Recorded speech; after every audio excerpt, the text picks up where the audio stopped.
Welcome back to Kicking Ass with Tanner Stone. Today we got me and Motivational Mike back on the podcast. What's up, guys? Back at it again. I'm feeling amazing. Thanks for having me back. Of course, man. So we did a little bit of brainstorming before, and Michael asked me this question the other day, and I kind of want to talk about it. What's the most powerful word in the dictionary? Yes, this is a question I asked Tanner when we were on a run, and it just came to my mind. And I really didn't want to forget this question because I think it's a really good question. And at first, I said the most powerful word in the whole English dictionary is love, because when you love someone, it's like the most powerful emotion possible. When you love someone, it's so positive and it just takes a hold of you. But now I'm starting to think it's legacy, because legacy, it really encaptures your whole life. And when we talk about leaving a legacy, it's from when when you're born to when you die and everything in between that life, and it's what you do with that life. And when you leave a legacy, it takes a look at your accomplishments and even your failures throughout your whole life. And I think that's the most powerful word. How about you? Well, I kind of want to talk about that for a little bit. Legacy is very powerful because it's kind of like what we talked about last episode about wanting to be remembered. Mm-hmm. And legacy is kind of, as you're going through life, it's like you're putting different stones. Mm-hmm. Stones are like you're leaving stones behind so people can follow your lead or see what you've left behind and remember you forever like, or something like that. But I have a question for you. Mm-hmm. Is there such thing as a negative legacy? I believe there is. I think that's just being remembered for the wrong reasons. But is that a thing, having a bad legacy? I think so. I think like Jeffrey Epstein. Yeah, exactly. Like he has a negative legacy. I think it works both ways, and it's really up to you to be remembered for what kind of side of history you want to live by. And I think that's a great guiding light, is because you don't want to be remembered for the wrong reasons. You want to be remembered for the right reasons and to inspire people or family members down the line from you. My word that I said is forever.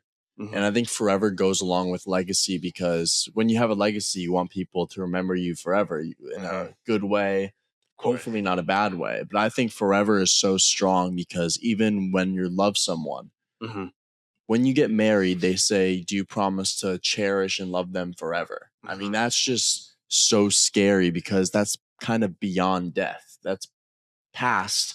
When you're on the grave, you still, I mean, even when people die, you still love them forever. I mean, it's just pretty intense word. I don't know how else to explain it. Well, that's why I said love was the most powerful at first, because I remember asking you, can you love someone forever or hate someone forever? And I remember you said you can love someone forever, but you can't hate someone forever, right? Yes. Okay. Wait, what was the question you asked that one time? I said, is love/hate permanent? Yes. Mm-hmm. And then I started with love. I said, can you love someone forever? I'll go with that first. Mm-hmm. My answer was, I think that you love someone forever. You care about them. If you care about someone once, you will care about them for the rest of your life. Mm-hmm. But I think that you can fall out of love.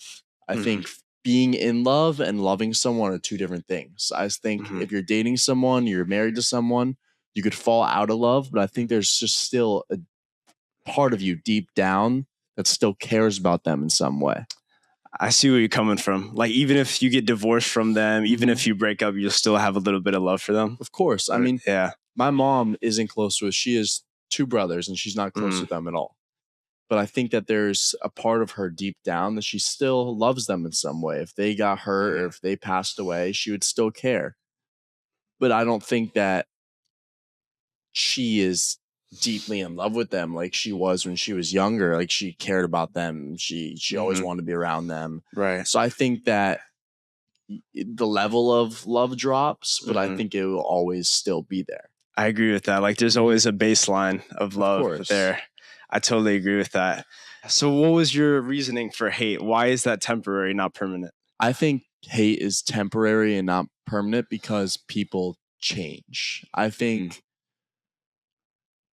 believe that everybody changes through what they go through. Like, when I was younger, I wasn't the nicest person. I was a little bit cocky, like we talked about last episode.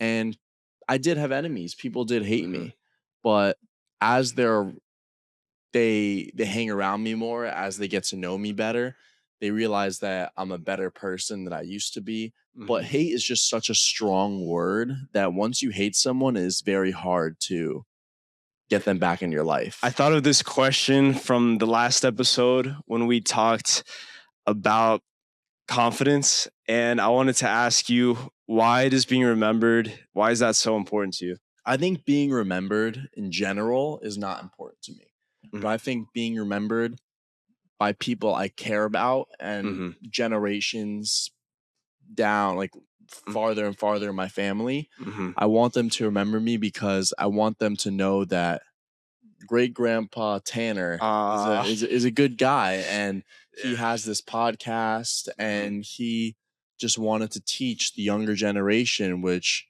hopefully the younger generation, my family, Mm-hmm. learns from this, how to be successful and how to have confidence and how to do all these different topics Mm-hmm. and take away so many things that we talk about in each episode. So my answer is I want to be remembered by people that I care about. Mm-hmm. That's a great answer, to be honest. And those are great lessons that you just mentioned there.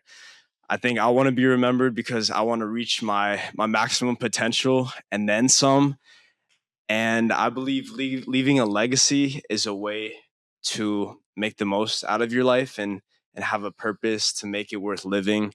And like you said, for generations to come, to look back at the family tree and see, this guy, hopefully I can build an empire and pass that down to my kids. And I was a guy of great character. I was a nice guy. I was there for people. I think those characteristics is definitely something that I want to be associated with me if I'm ever Googled or like remembered in that sense.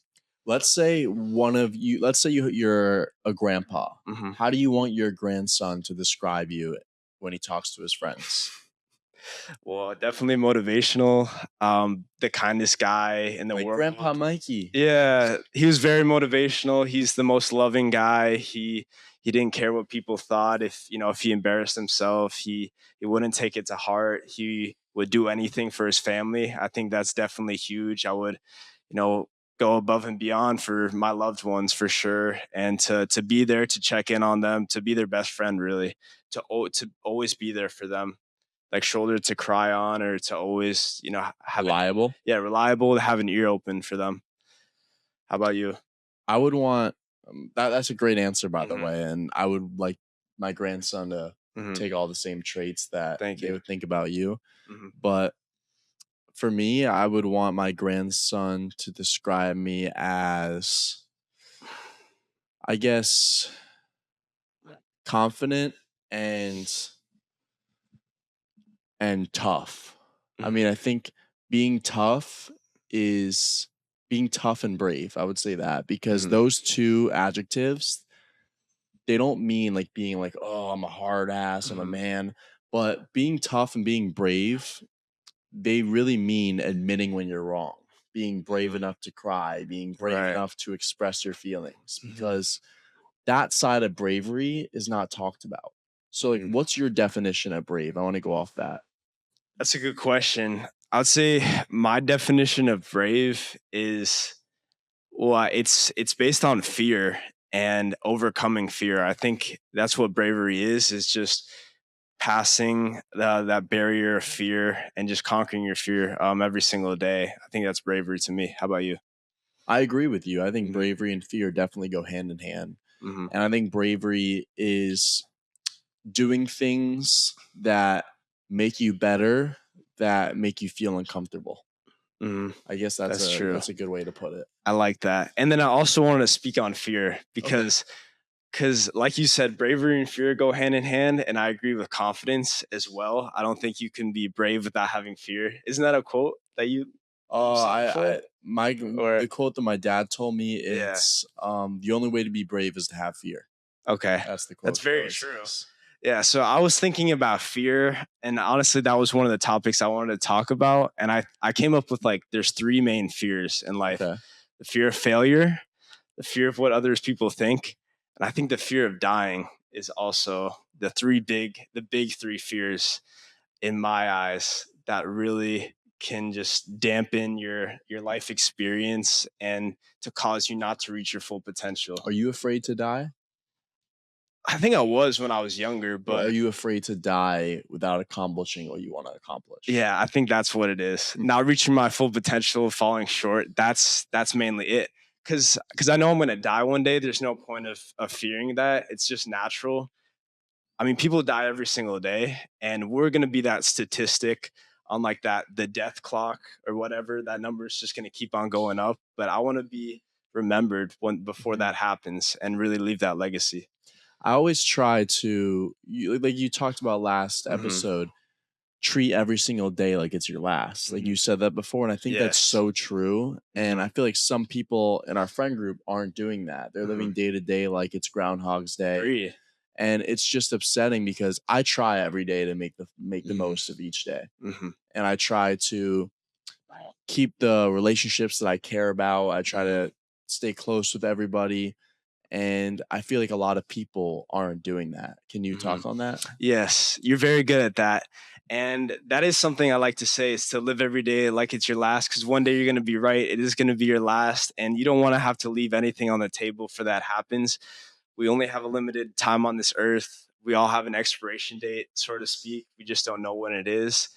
And it's very important to check on family members, on people that you care about, and to really just do the things that you've been putting off and to conquer your fears every single day. We all have an expiration date. We just don't know when. Yeah, exactly. That's good. And honestly, I think of life as like a towel, man. I try to squeeze that son of a son of a bitch every single day, like to get every single drop out, because I mean, who knows when Or it's when like we're gonna the die. toothpaste, like trying to get Exactly. Every little squeeze, every little squeeze, man, just to make the most out of every single day.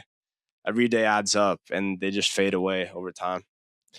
I feel like these past few weeks have been flying, and I think they have been because I've been here's an example. So I think I've been busy. I'm going to finish my sentence like that.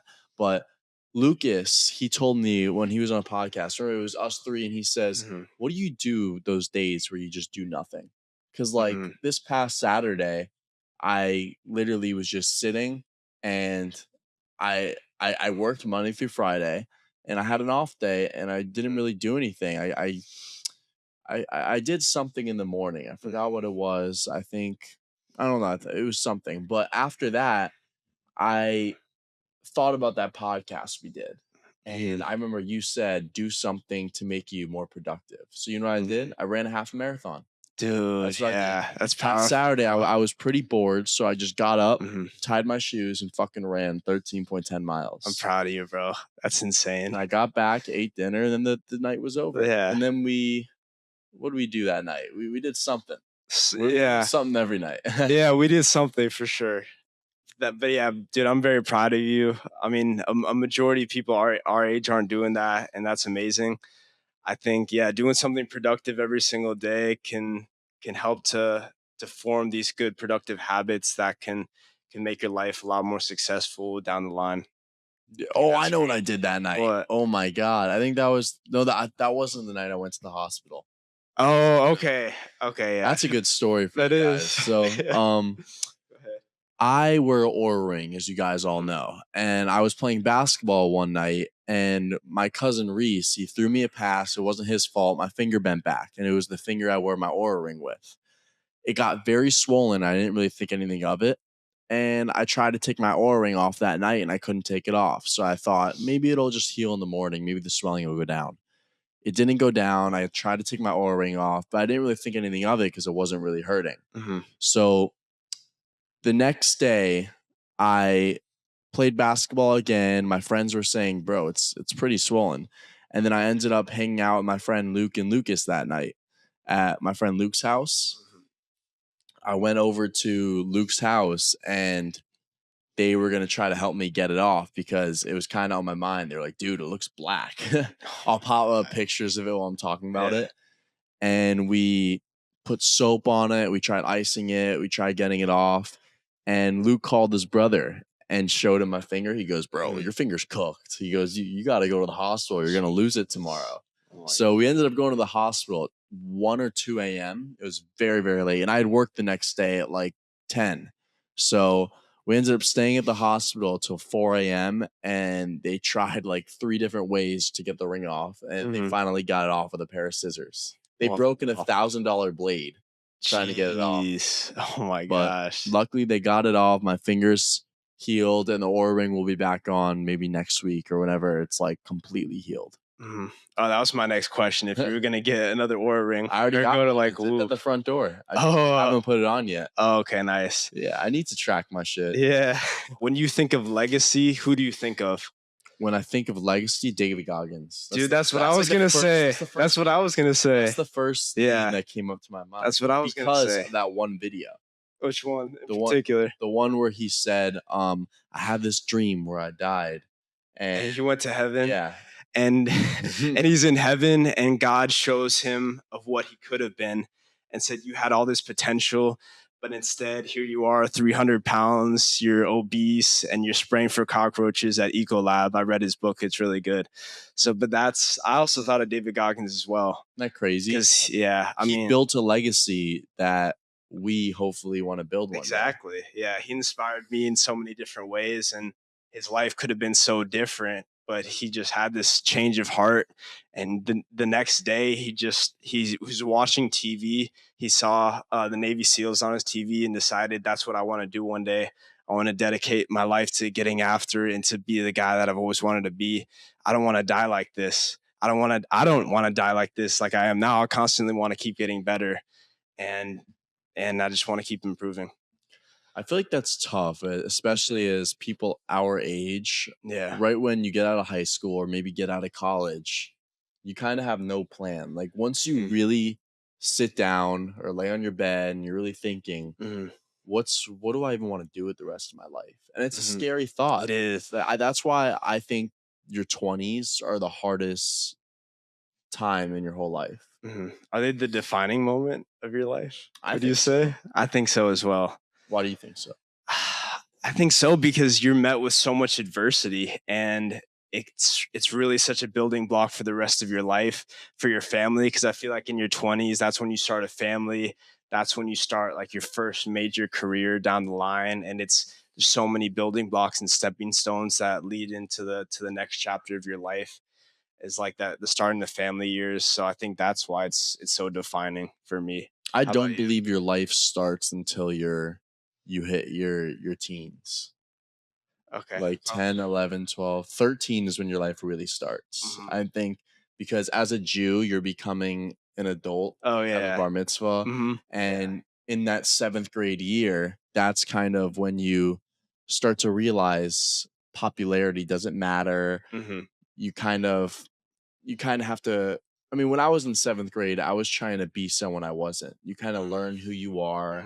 And then high school, obviously, there's a lot of stuff you go through with classes and people. I think school is more about socializing and figuring out who you are rather than learning about the curriculum. Yeah, that's very true. Like how you said about you're trying to be someone that you really weren't. And that, to me, that just sounds like you're living on other people's terms and trying to fit into that box of like trying to impress people. Like, what if they see my story and they don't like it and they unfollow me? That's something that I'm still going through. But it honestly doesn't even matter. Like, it doesn't. I don't care to be popular at all. I mean, it doesn't have an effect on what I do or the videos I put out, if I'm popular or not. I mean, that's not really up to me. That's up to the people if they like it or don't. I don't really care if I'm popular though. But it's crazy. In high school, I used to care so much about people think. I wouldn't post stuff on a school night because I knew I would have to face them the next day. Oh, really? Yeah, I would always wait till the summer to like do my posts, which was really sad. But now I don't give a fuck. Like I post whatever I want because you got to think about it. If you care about what people think, then deep down yourself, you believe it. You believe what they're thinking. Yes. That's why I think cyberbullies, if they affect you, then deep down you think within yourself what they think. And that they're right about how they're attacking you. Exactly. Yeah, I totally agree with that. Yeah, I mean, another thing about legacy, just like fake it till you make it, is very important about what we talked about yesterday. and or like last topic. Yeah, And I think I also want to be remembered for just doing the hard things in life and always showing up, not just when it matters most, but always. And I think this is a great lesson, like for like the other people, like the co-hosts, like the podcast and like the guests, like a lot of times they don't show up because it's not convenient for them. But in life, you can't just show up when it's convenient for you. If it really mattered to you, you would make the time out of your day, out of your busy lives. I mean, we're all busy, but we can always set an allocated window of time for things that are important to us. exactly. That's why I keep showing up for this podcast, because I believe in this podcast. I like what we're doing. Thank you. And yeah, it just means a lot to me as well. It means a lot, man. Yeah. So that's something that you said is you can make time for things that you actually care about. My ex used to always tell me that, like, Really? if you really wanted to, you'd make time for me. It's true. She's right. That's why we're not together anymore. Just don't want it bad enough. I didn't. Yeah. It's sad. It is. Yeah. You know what's kind of like annoying? Yeah. The things we make memories with sacrifice good habits. I feel like partying, going and eating unhealthy food. We make memories doing that, but we also make memories playing basketball. Yeah. But I think people make more memories doing unhealthy habits. That's very true. Like going clubbing and like, I don't know, we got Calvin Harris coming up that I'm looking forward to. So we're going to make some sacrifices, like missing work for that. But I think it's definitely going to be worth it, man. I mean, it's work hard, play hard. What do you work for? Exactly. I mean, you can definitely work hard leading up to it and to make that money, to make up for the missing out on the work and stuff like that. But I mean, these memories you don't want to miss. I mean, I'll never forget that night, most likely. I mean, it was an amazing night with the friends, the guys. Of course, that was a great night. Yeah, it was a great night. I don't regret it at all. It's good. I was grinding a lot these past weeks, so I really needed that personally. So what's your biggest take from this episode? My biggest take in this episode is guys, yeah, every single day we make an imprint in our lives. I think the biggest part about leaving a legacy is intention, it's consistency, and its impact. It's how you carry yourself, how you treat others, not just when people are looking, but behind the scenes when the cameras are off. I think that's very important when it comes to leaving a legacy, and we're all a role model, and we all should be a role model to other people, to be an apprentice, like to have an apprenticeship with other people. I think it's great to take people under your wing and for the next generation, because we're going to pass this on to people down the line, to the viewers, to your family. So I think that's amazing to have great values and to stick to them. I loved in the beginning when you said intention and impact have to do with legacy. That was they're huge, really good. Those are really engaging words. Yes, they're huge. How about you? What's your biggest takeaway from this? My biggest take is really trying to figure out who you care about and whose opinions you care about. Because when we talk about legacy and who you want to be remembered by, I want to be remembered by people that I care about and I know that will actually listen to my advice or my legacy. And the other things, like the cyberbullies of the world or the people who you don't care about, fuck their opinion. Of course. Honestly. So that's really my biggest take is know your audience and know who you want to listen to you and your life when you die. A great quote I have for that is, the people that matter don't mind, the people that mind don't matter. That really just goes hand in hand. Because like you said, the cyberbullies, don't even listen to them. Don't even entertain that thought. It's the people that you care about, your family members. That's the opinion that really holds more water, more weight in that sense. 100%. And Ben said a quote today. What was it? You know what I'm talking today? About on his Instagram? Yeah, it was about cyberbullies. I didn't watch that one. All right, so it was nobody cyberbullying you or making fun of you is doing better than you. That's what it was, kind of like that. That's true. Everybody doing better than you will support you throughout your journey, but nobody bullying you or telling you you're wrong is doing better than you. That's basically what it was. You'll never see a hater doing better than you. Something like that. That's basically it. Yeah, that's basically it. That's one that Goggins likes to say a lot, and it's very true. Awesome. So thanks, guys, for listening. Yeah. Peace. Thanks, guys. See ya.